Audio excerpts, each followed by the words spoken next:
das tecnologias, da inteligência artificial, essas pautas estão tão recorrentes e, obviamente, a gente precisa da instrução correta para prevenir, para promover saúde e nada melhor do que a gente falar com quem entende do assunto, porque não só trabalha com isso, mas faz disso também o seu propósito de vida.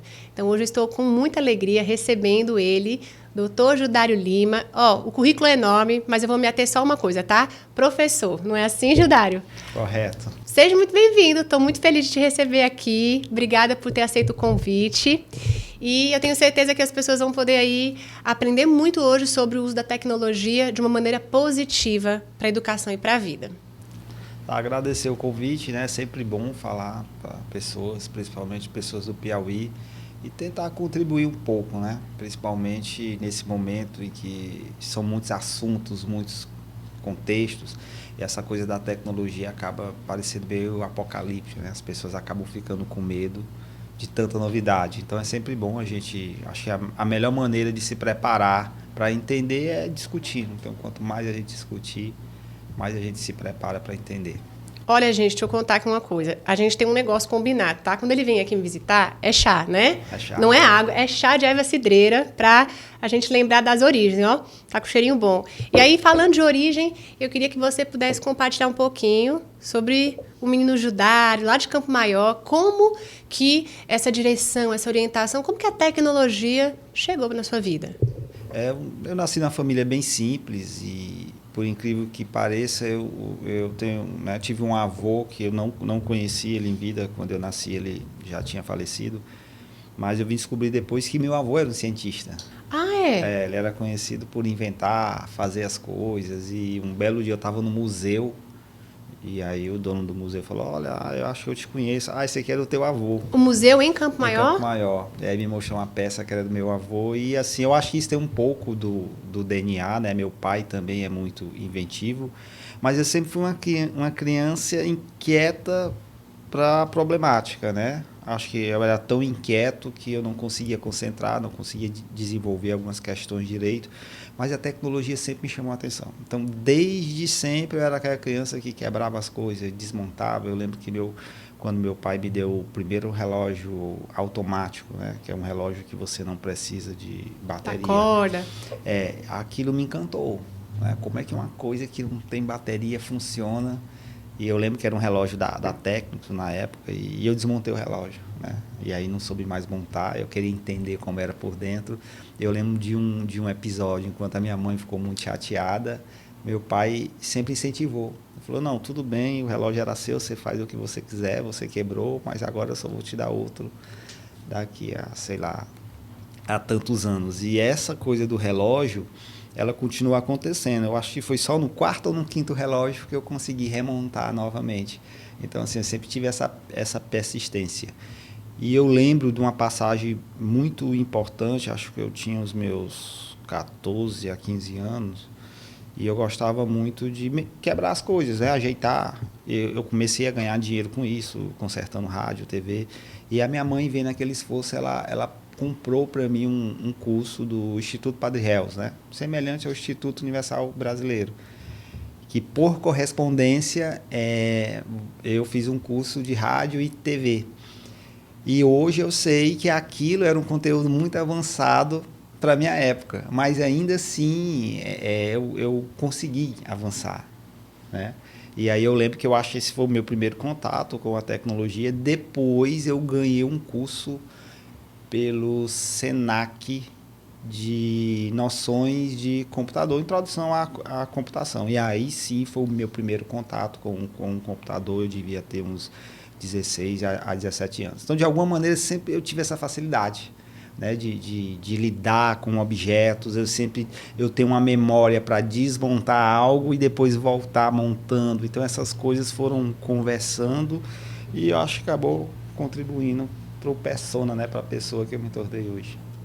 Ótimo. Hoje a gente fala tanto de tecnologia, do uso da inteligência artificial, e você tem aí vários projetos tão lindos, inclusive o Tron, meus meninos aí desfrutam dessa questão. E eu sei que tem livro novo chegando também, então é muito assunto.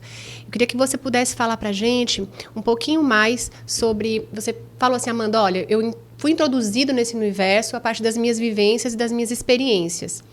E eu achei interessante você falar, ó, quebrei, remontei, né? Eu vejo alguém muito resiliente, que sabe encontrar nesses desafios a perseverança de entender como isso funciona. A curiosidade, ela é muito positiva. Só que a gente vê que a curiosidade hoje em dia ela está levando a pessoa a ultrapassar algumas barreiras que podem trazer prejuízos na saúde mental. Então, assim, dentro dessa perspectiva, principalmente que você tem o Tron, o uso das tecnologias na escola, e eu sei que as mães todas te perguntam, mas como que pode ser benéfico? Como que pode ajudar? Eu queria que você falasse um pouquinho sobre isso. Tá, a minha história com a tecnologia, como eu falei, né, sempre tive esse acesso. Até na universidade eu sempre gostei das disciplinas experimentais, então isso sempre me permeou. Eu acho que no fundo, eu sempre fui inquieto com algumas questões. E aí, cada vez que eu tento buscar alguma questão, entender sobre algum assunto, isso eu acho que é a característica dos físicos, né, dos pesquisadores, eu acabo organizando, né, às vezes para mim. Eu vou entender sobre determinado assunto. Um processo, estabelecendo um processo. Um processo. E aí depois as pessoas acabam gostando.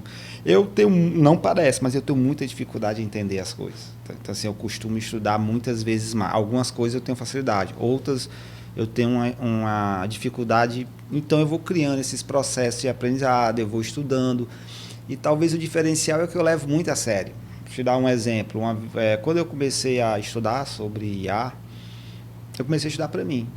Eu nunca pensei que eu fosse me tornar uma referência para falar sobre IA. Eu mesmo queria entender o assunto e talvez a maneira com que eu fui organizando para mim se tornou interessante para que outras pessoas também entendessem. Então essa ordem interna para compreender os processos possibilita as pessoas de acessarem... Isso, principalmente porque eu tenho uma característica, eu sou muito fundamental e minimalista. Por exemplo, Ótimo. Eu não... Simplifica as coisas. Isso, eu não me detenho em conceitos complexos. Para mim, toda a teoria ela é fundamentada em alguns poucos conceitos. Então, se você entende o que é fundamental, o resto é uma derivação, né? Aquilo, você não precisa... Um exemplo que eu... os alunos do ensino médio têm muito medo da trigonometria, porque fala que são mais de 26 fórmulas. Não são mais de 26 fórmulas. Você tem ali um teorema fundamental. Se você compreende aquilo, o resto é consequência.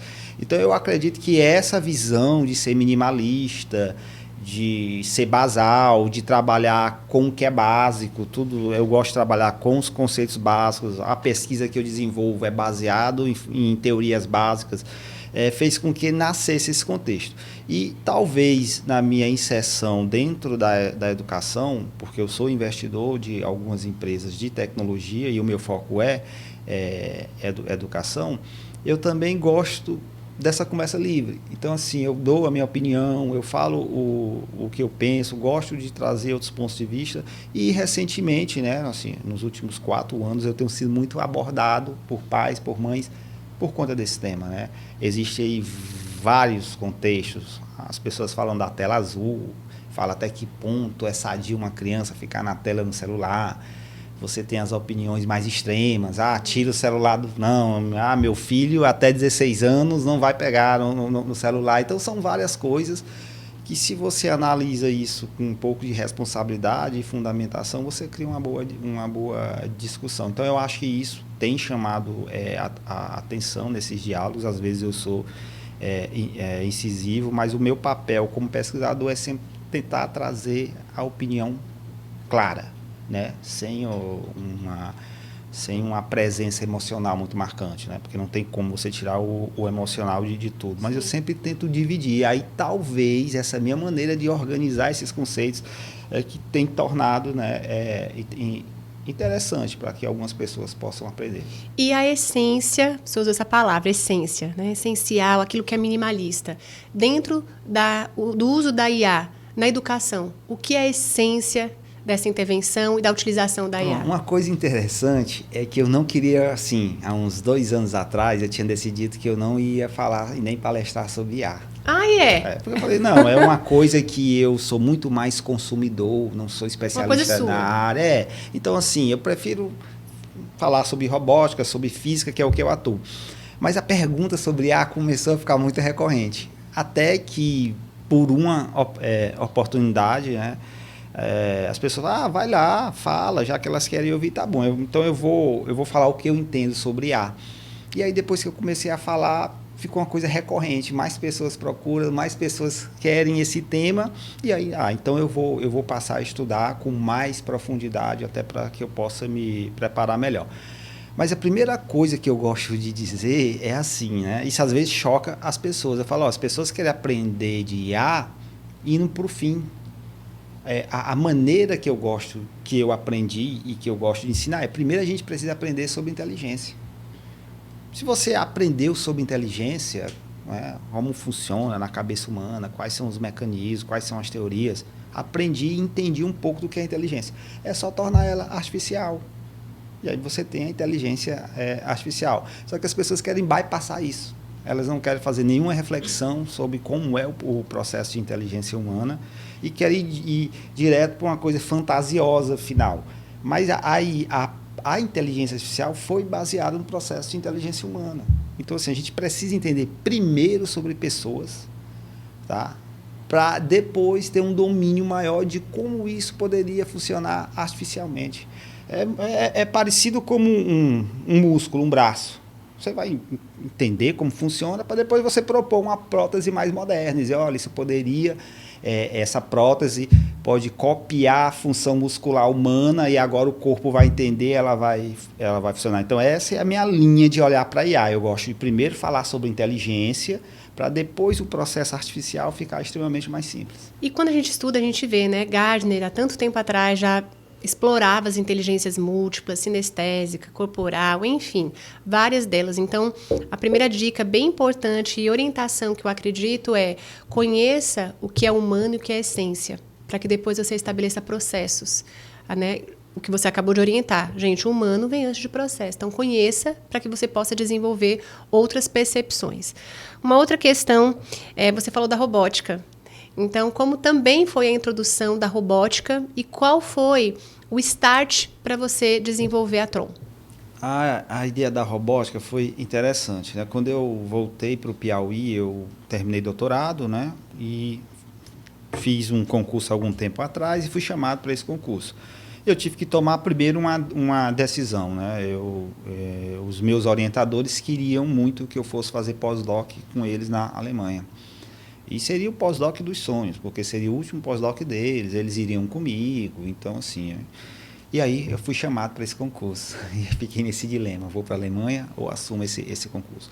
E aí eles, muito sábios, eles falaram, não, a gente acha que você tem que assumir esse concurso, porque você tem que voltar para o Piauí, e eles construíram na minha cabeça essa ideia, você tem que contribuir com o seu estado, você tem um papel muito importante, e eu lembro que o professor Delfino falou uma coisa que ele quase que profetizou. Ele falou assim, olha, conhecendo um pouco de você, quando você voltar para o Piauí, você vai se destacar tal, e depois você vai para onde você quiser, com suas próprias pernas, né?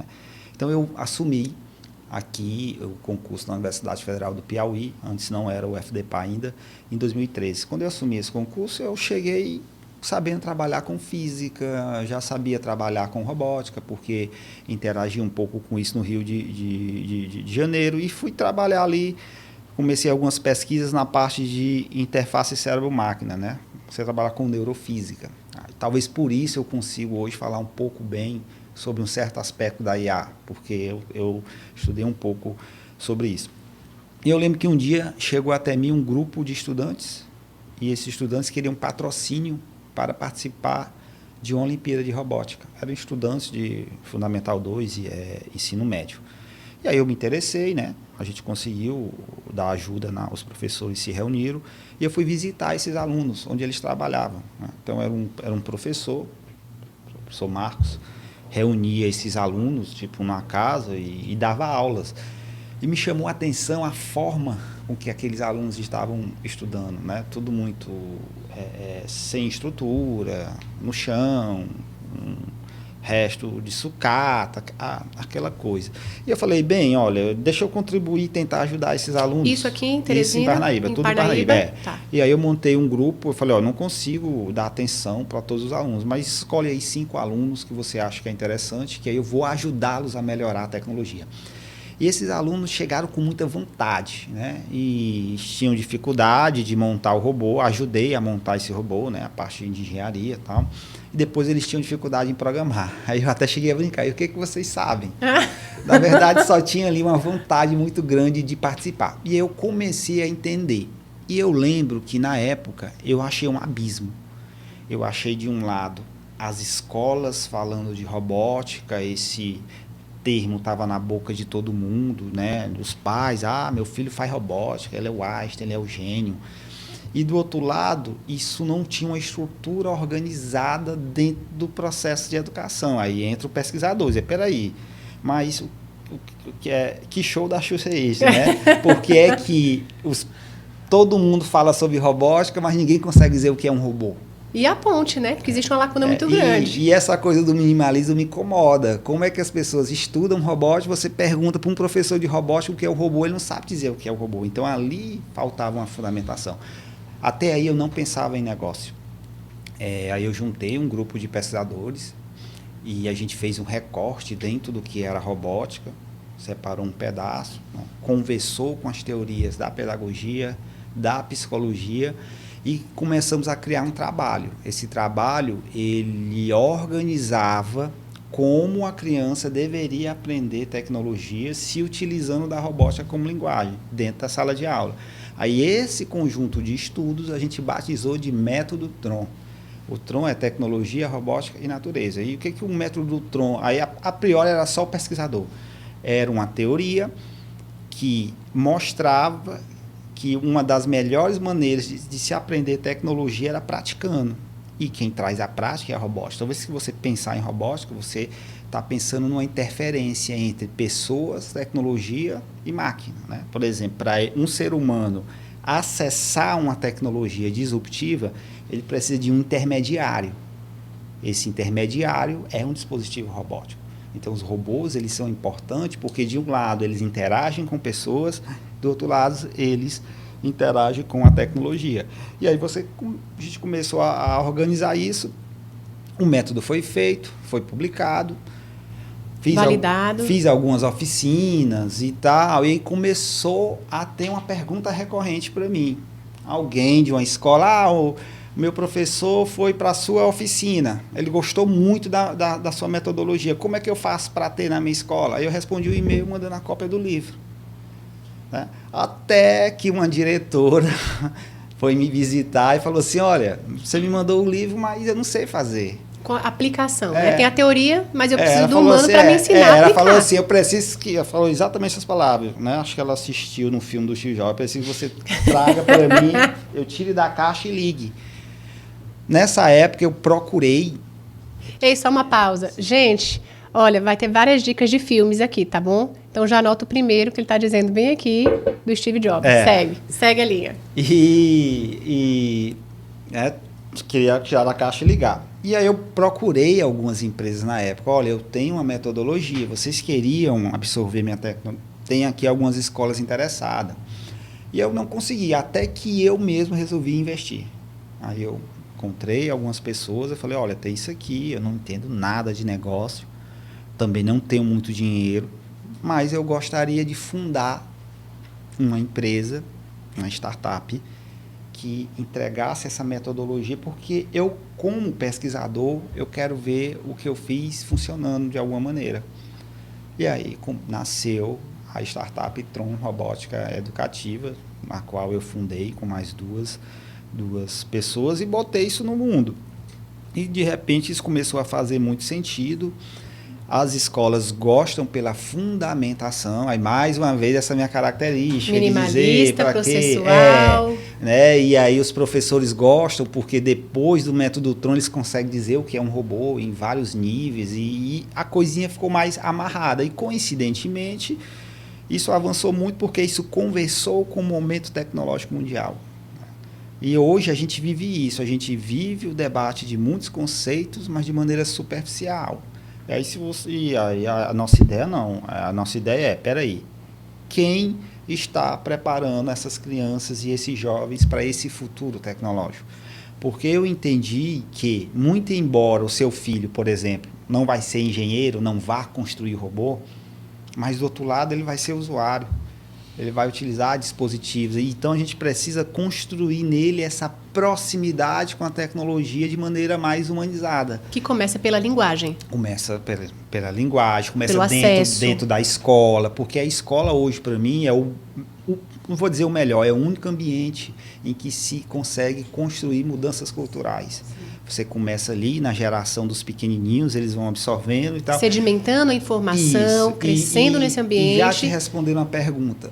O que gera o vazio e a falta de sentido no uso das tecnologias é porque não há esse preparo prévio. É igual, por exemplo, você ter um filho e nunca falar com ele sobre os efeitos ruins das drogas. Aí um dia ele vai estar exposto no mundo e a possibilidade dele ir lá é muito grande, porque não foi feito um trabalho prévio. E aí eu insisto, sabe? A comunicação é fundamental. A gente, às vezes, coloca a comunicação como a ponta, e aí eu vou usar a sua analogia aqui. Não é a ponta, é você trazer para o começo do processo e é promover esse ambiente familiar, interno, onde a criança ela vai ter acesso ao pai e à mãe, ao cuidador, de perguntar. De, olha, não estou entendendo para onde é que eu vou, porque começa na estrutura familiar, dentro de casa, essa iniciação. Como você disse, meu pai me deu um relógio. Eu desmontei o relógio, não quebrei. Eu fui curioso, eu desmontei.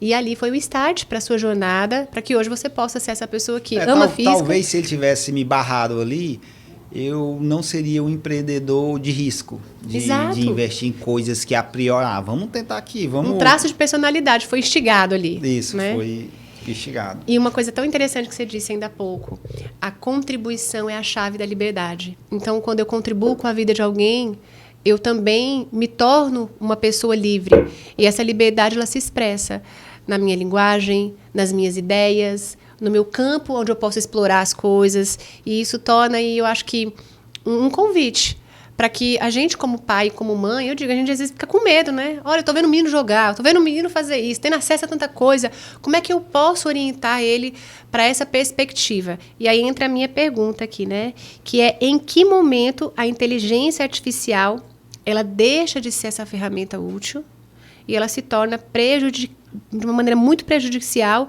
às nossas percepções e invade mesmo esse ambiente. Como é que você tem enxergado isso? Porque falou de escola, falou de... Talvez essa pergunta seja o ápice desse podcast, né? Então, eu vou tentar responder de maneira mais clara possível, né?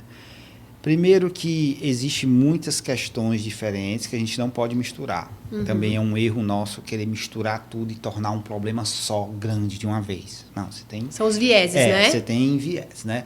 Primeira coisa que a gente tem que colocar a posto é que a sociedade ela evolui e as coisas mudam. Então, também aí é a minha opinião, baseado no que eu estudo, eu não acho sadio a gente forçar a geração atual a querer ser como a geração antiga, né? Porque na minha época eu fazia isso. Não, as épocas mudam e a gente deve criar os filhos para a sociedade. Exato. E lapidar eles, preparando-os para isso. E aí, às vezes, eu até brinco, mas antigamente os bárbaros, as crianças brincavam e se matavam. Hoje não faz mais sentido, tá? Então, assim, cuidado com essa imposição. Até porque uma das coisas que mais acontecem é as limitações dos pais, né, serem passadas para os filhos. Isso é um viés psicológico muito ruim. Às vezes, por exemplo, eu recebo amigos lá em casa que a criança quer comer camarão. Aí o pai fala, não, minha filha não vai comer camarão. Eu disse, por quê? Não, porque eu tenho alergia, tá? É remoso. Ela pode não ter. Então, não é porque você tem tal, faz um exame nela e se ela não tiver, ela tem que... não vai chegar perto da... Então, assim, isso já é natural, essas limitações. E isso se torna muito forte na parte de inovação, porque às vezes você é mais conservador e você acaba transmitindo essas limitações para as crianças. Então, o primeiro ponto é isso, né? Segundo ponto é que essa pergunta que você fez, eu vou tentar responder não só para a IA, mas para a tecnologia. Sim. Tá? A gente precisa entender, e essa foi uma das perguntas que eu levei mais tempo para construir uma resposta. Uma vez, uma palestra que eu dei na Braipi, eu acho em 2018, uma mãe me chamou no final falou assim, olha, eu gostei muito da sua palestra, mudou a minha visão. Realmente eu era uma mãe muito conservadora, não deixava meu filho, eu achava que meu filho só ia pegar com o celular com 18 anos, mas depois que eu vi a sua palestra, mas eu também fiquei confusa. Até que ponto deixa a pergunta que você fez, deixa de ser sadio e passa a ser danoso, né? Isso é uma pergunta difícil. E por muito tempo eu refleti sobre isso, porque isso tem a ver com limites, isso tem a ver com várias coisas, tem a ver com vícios. Até que eu entendi que, né, se eu aprendesse a responder essa pergunta para a tecnologia, eu também poderia aprender para outras coisas. Né? Por exemplo, até que ponto é sadio ter uma depressão? Todo mundo tem depressão. Até que ponto ela passa a ser patológica ou até que ponto é só um momento de tristeza, um luto?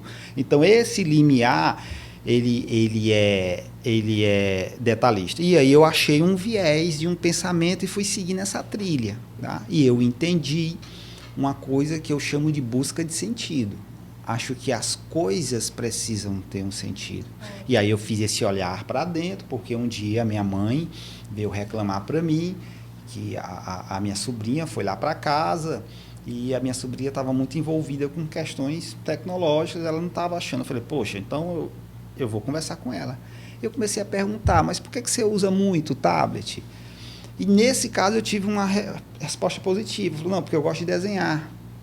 E aí ela conseguia me responder e tinha um alvo, tinha um objetivo. Aí começou a me mostrar vários desenhos e tal. Aí eu vi que tinha um sentido ali. Eu falei, olha, aí eu cheguei para minha irmã, a gente precisa investir um pouco mais na habilidade artística dela, né, e aproveitar que ela já está nascendo com o datasheet atualizado. Ela já vai querer desenvolver um tipo de arte que é mais tecnológica, que tem espaço para isso.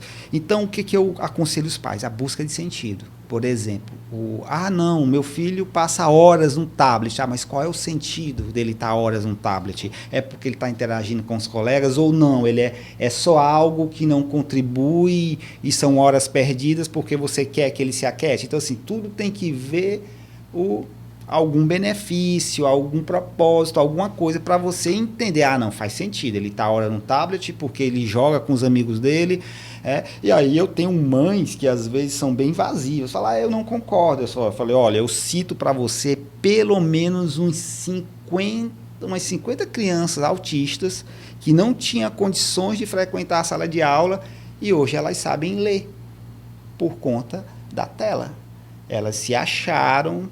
Eu conheço que fala inglês. Então, assim, a gente precisa mediar esses extremos. Porque não, aí eu vou ser mais incisivo aí, não adianta você, como família, separar o seu filho de algo que é inevitável ele ter acesso depois. Você tem que preparar para quando ele ter acesso, ele ter um acesso consciente. Meu filho... E responsável, né? E responsável. Porque quando você menciona sobre a questão do Viktor Frankl, o livro Em Busca de Sentido, a orientação que ele traz é essa.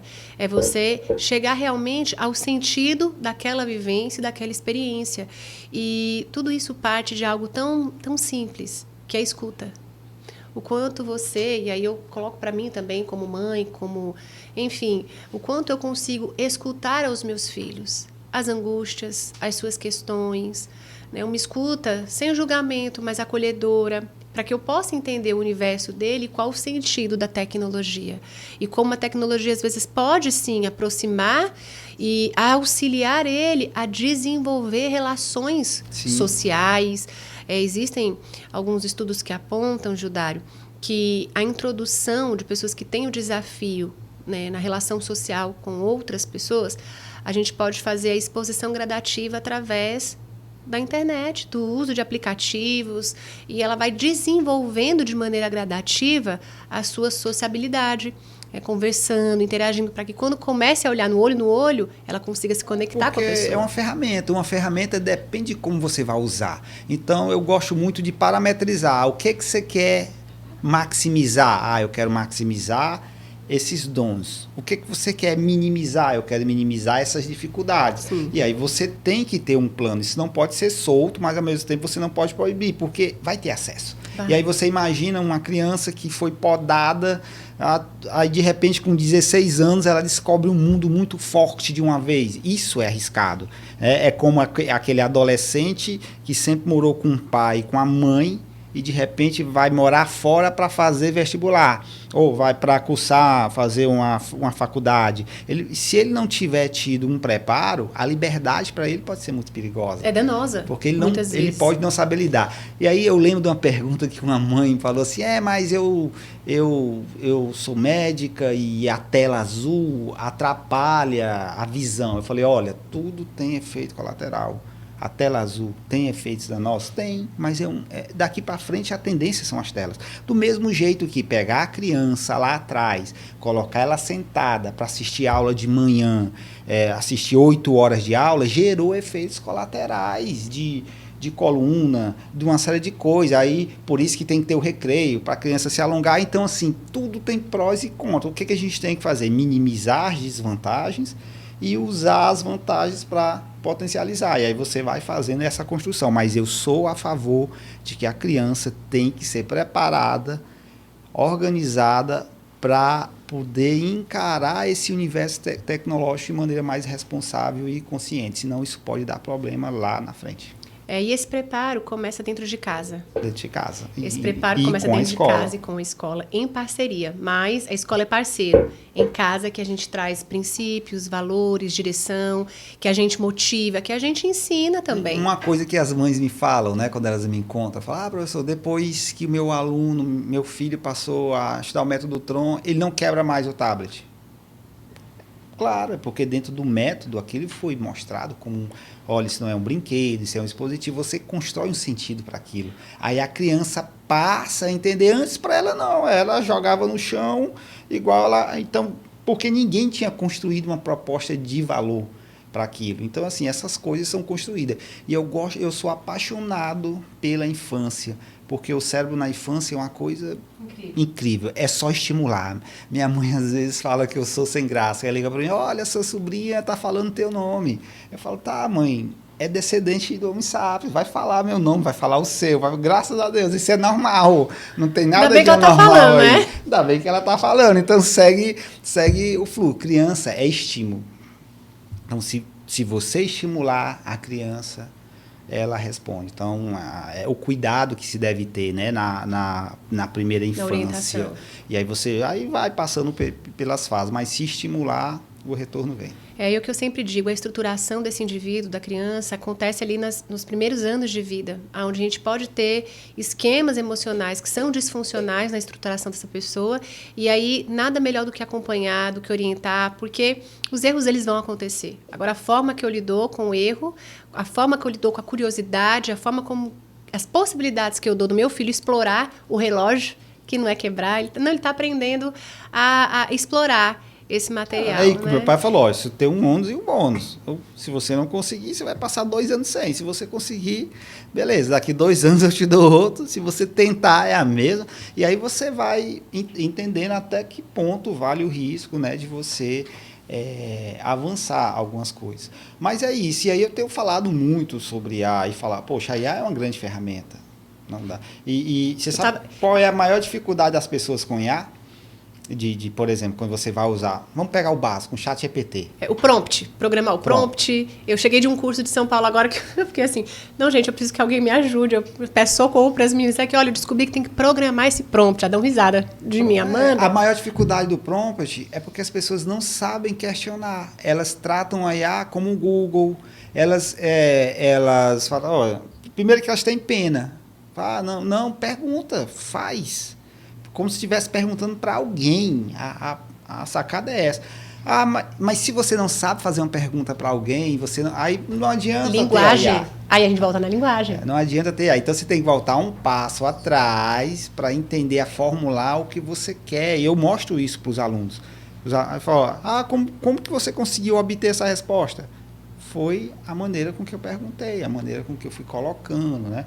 A dica que eu dou, existem 2 processos simples com a IA. Você pode vir do ponto para o mais, ou seja, você vai querer que a IA te ajude, aí você vai pedindo um escopo e aí você, ser humano, vai fazendo o escopo, vai enchendo. Ou o contrário, você pode trazer um escopo e junto, né, com a IA você vai construindo, lapidando, cada né? detalhe. Então é sempre um funil, né, de cima para baixo, ou de baixo para cima, mas sem esse medo, sem essa coisa. Então, aprender, por isso que é importante você entender sobre a inteligência humana.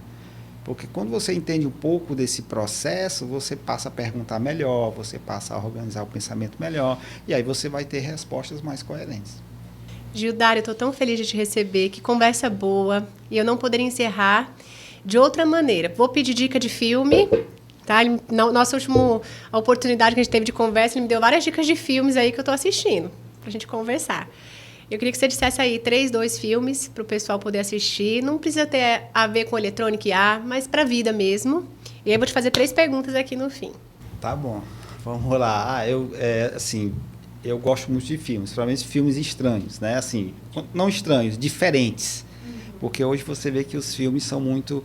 Então, tem filme que eu gosto da infraestrutura. Eu assisti um filme agora que eu gostei muito, né? Acho que já assisti umas 3 vezes. Deixa eu ver se eu já assisti, vamos lá. Senhor Ninguém.